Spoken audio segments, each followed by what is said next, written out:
Um, Thank you very much for inviting me here today, and hopefully before lunch, maybe I'll give you something to think about over lunch. I'm an infectious disease clinician, and for the last 20 years or more I've been looking after people with various infections, particularly with HIV and AIDS, hepatitis and many other infections. And from an infectious disease point of view, life is fairly simple. On the one side, we've got an infection. We try to find a treatment for that infection. If that treatment works, the infection goes away. So that basically my job is fairly straightforward. If we can't find a treatment for the infection, then it has consequences, as you all know, in terms of Zika virus, Ebola and various other things. I do most of my work in London. For the last 5 years or more, I spend about 3 or 4 or 5 months of the year in London. And the reason that I do that is that it's only very recently that anybody in Australia has been interested in looking at this work. And I'm more than pleased to say that finally there are, through the MND Association, we are now starting to do a little bit of this work here for the very first time. But it's not simple, and nothing really is. And if we look at the way things work, we can see that motor neurone disease is not simple. It's hugely complex, and what most research does is look at the mechanisms of the way motor neurone disease affects motor neurons, what happens, and what happens in the end. But the problem is we still don't know what causes motor neurone disease and ALS. So that my interest and the interest of the Lighthouse Project is to find out whether or not a virus may be the cause or the trigger for motor neurone disease. And if a virus is the cause or trigger for motor neurone disease, is there something we can do about it? So that's really what the Lighthouse Project is all about. In order to understand that, I need to go back a little bit and take you through the way I've thought about this over the last few years. What we know is that viruses cause lots of problems, and one of the common problems that many virus causes are neurological diseases, neurological problems, and we have many viruses. Herpes viruses and all these viruses here cause all these problems for the nervous system. So it's not new to think about viruses affecting the nervous system.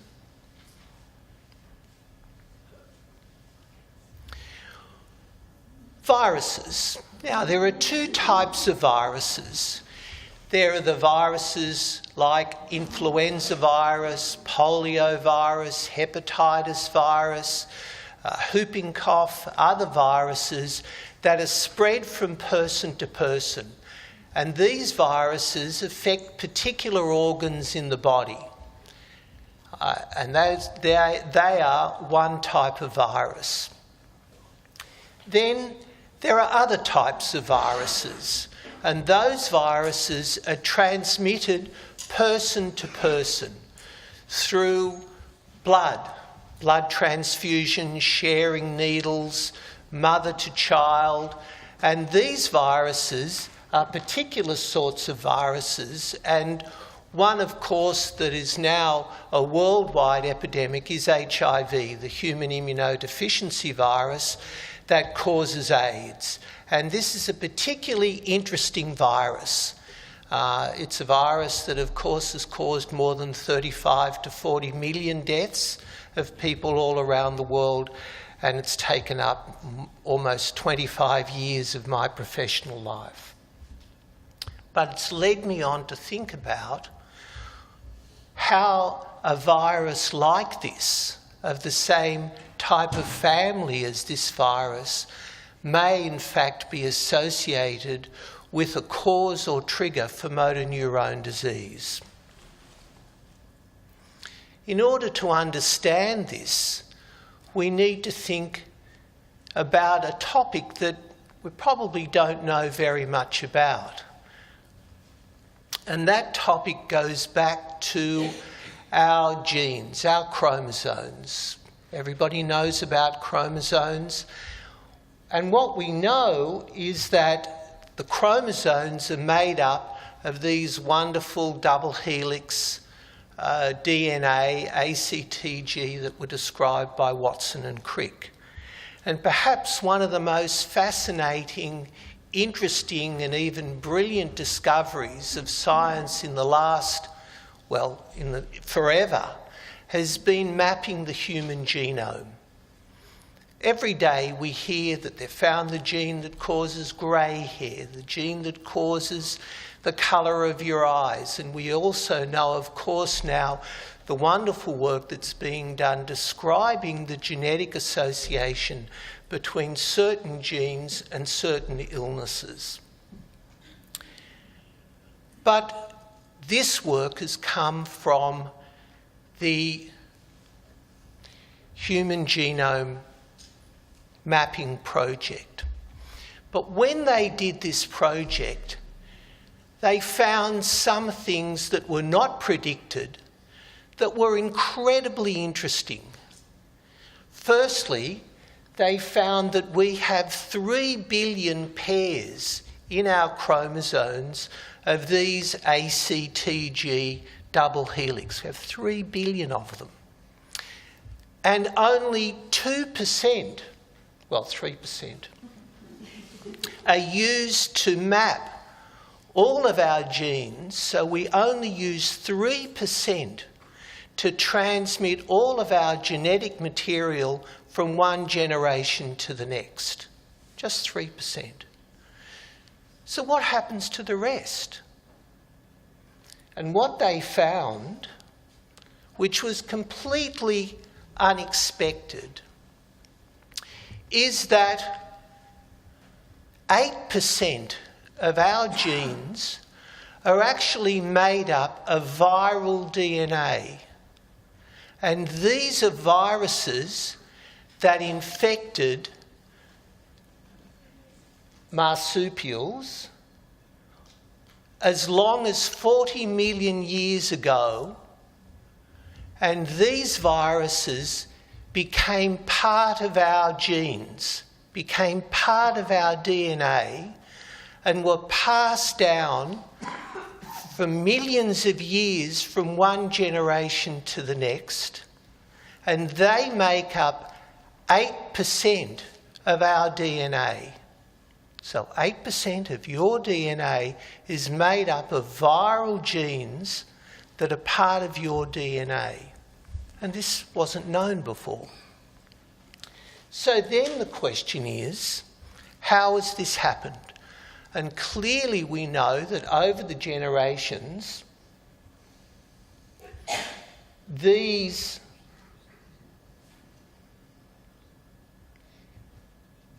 viruses, called human endogenous retroviruses, were incorporated, were infected monkeys, baboons, apes, and us,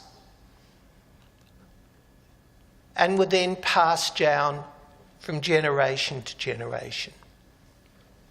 Okay, how did this happen? Well, it happened over a long time. Firstly, you had a population, and in that population, some people got infected, or animals got infected with these particular viruses. And these viruses, I won't go into the mechanism, but got in to the DNA. And that DNA was then passed from mother to child and down the generations until over literally millions of years, the whole population had these viruses as part of their DNA. Okay, so that was observed. And these are the type of viruses that now make up part of our DNA. And some of these viruses, some are simple and some are complex. And what I want to talk to you about at the moment is a particular one of these viruses that may in fact be associated with motor neurone disease. And this particular virus was incorporated into our DNA around 100,000 years ago or more, and it now infects the whole population. And it's called HERV-K.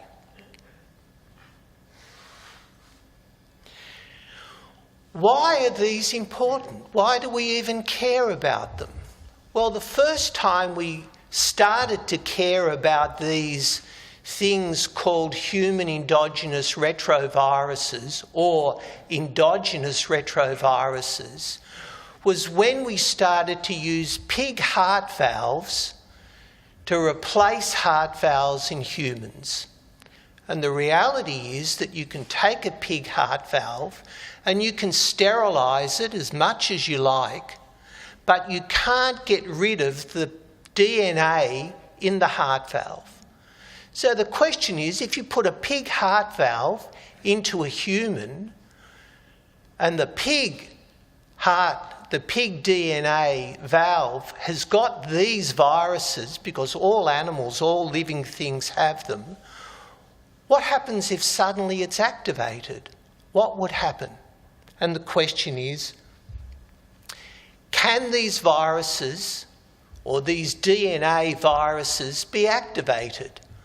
Or are they just junk? Do they just lie there in our DNA and do nothing?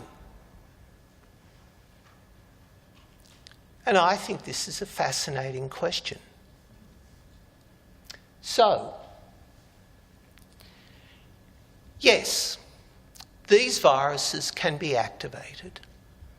And in fact, what studies have shown is that if you look at a cell and that's been activated, you can see that this virus called HERV-K can actually be activated from a normal cell. So it's possible, amazingly, to take your DNA and something switches on part of your DNA and the virus DNA, which is part of your DNA, actually activates and becomes active. What does it do? Well, the first thing it does is it buds out of the cell. And these are little viral active particles that have budded off a cell after they become active. These aren't viruses that have infected you. These are part of you. These are part of your DNA. So, is it possible that as part of this activation, this particular virus, or HERV-K, which is part of your chromosome, can infect motor neurons and cause motor neurone disease? And that's the question that we've been interested in.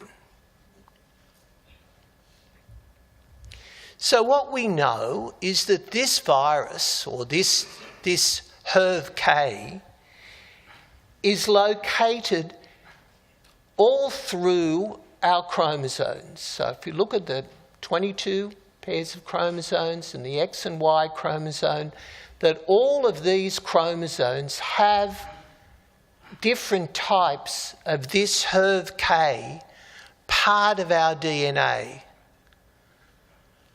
I know it's a little complex, and that's why I showed you. It was even complex for Einstein, although he didn't know about it at the time, of course. So these, again, are this virus that has been described as budding off from the cell. Now, what work has been done in motor neurone disease? What they've done is they've taken people with motor neurone disease, taken samples of their frontal cortex, people with ALS, and they've stained it for HERV-K. And they've found that in people with ALS, it stains for HERV-K, and where they've taken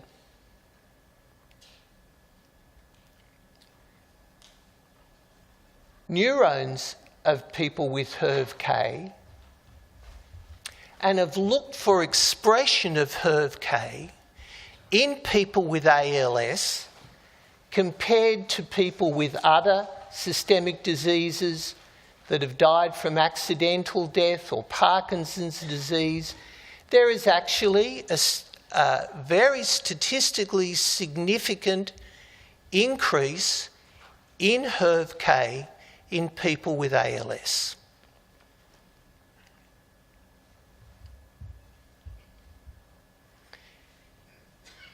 They've also looked at, well, how does HERV-K possibly cause motor neurone disease? And there is a cascade which involves all of the current laboratory descriptions of the mechanisms of the way motor neurone disease acts, which fits nicely with the possibility that HERV-K is involved. In addition to that, last year, or earlier this year, a group in the United States at the National Institute of Health, for the very first time, took part of the HERV-K envelope protein, so the protein that's around the HERV-K, and injected that envelope protein into a mouse, and the mouse developed motor neurone disease. So, the question is, what do we do about it? Is there anything that we can do about it? And as I started to say, in infectious disease, the only way that we can find out whether an infection is involved in the outcome, of course, is to give a treatment, see whether it works, and then we'll know. You can work in a laboratory for 100 years and it won't really help. Unless you can give a treatment, unless you can show that it works, then you really can't draw the association between cause and effect. So it just happens that we have these magic drugs, and these drugs are called antiretroviral drugs, and they were developed for people with a virus that's like this, a human exogenous retrovirus, and it's called HIV. And we've been using these drugs now for 15 years, and they're magic drugs. They're the penicillins of the modern age. They've turned HIV from a universally fatal disease into a manageable chronic illness, so that really people who take these tablets are expected to live a normal lifespan. My interest is, can we possibly repurpose these drugs? And can we repurpose them for motor neurone disease? And that's the objective of the Lighthouse Project. So what's been done is that we've looked at different types of these drugs that are currently used for HIV. And there are about 20 different ones, and they act at different places in the life cycle of these viruses. And what we found is that if you look at this HERV-K, and I must say at the moment that it may not just be HERV-K. There are lots of different types of these endogenous retroviruses, HERV-W, HERV-K, HERV-HF, HERV-FC1.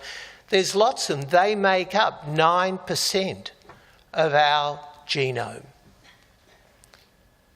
But it appears that some of these drugs appear to work in suppressing HERV-K. And that's a very interesting sign. So what we've done, and we got a small grant from the MNDRIA, which was wonderful, in order to do a very basic, very small, very preliminary study for the first time in the world, looking at a very interesting one of these drugs. And the drug is called Triamec, and it's actually a combination of 3 drugs which we use to treat people with HIV. And what we're going to do first is do a safety and tolerability study. So as Professor Henderson said, it's a phase 2A study. And we're going to see whether or not people that have got motor neurone disease can tolerate this drug and whether it's safe. What helps us is the fact that there are currently about 250,000 people taking this drug. We have many hundreds of people taking it at my clinic, and we don't have any problem with it. But these are not people with motor neurone disease, and it's important that we initially see whether or not people can tolerate it and whether it's safe. We'll have 40 patients, 10 at each of the 4 sites, 3 in Sydney and 1 in Melbourne. People that have had motor neurone disease for less than 24 months. We'll have a 2-month lead-in phase, a 6-month treatment phase, and we'll look at a number of secondary outcomes to give us an idea whether or not the drug may have some biological effect, which may give us a suggestion as to whether or not it's worth going on looking at it a bit further, potentially in a phase 3 study. So what I presented to you was the rationale that allowed us to move to this stage. We'll have some results by next year. It's called Triamec, combination of 3 drugs, and our experience with side effects has been very good. So I can't really tell you any more than that. It's an interesting idea, and I'm very pleased that we're able to do it in Australia, which allows me now to spend more time here rather than doing this work overseas.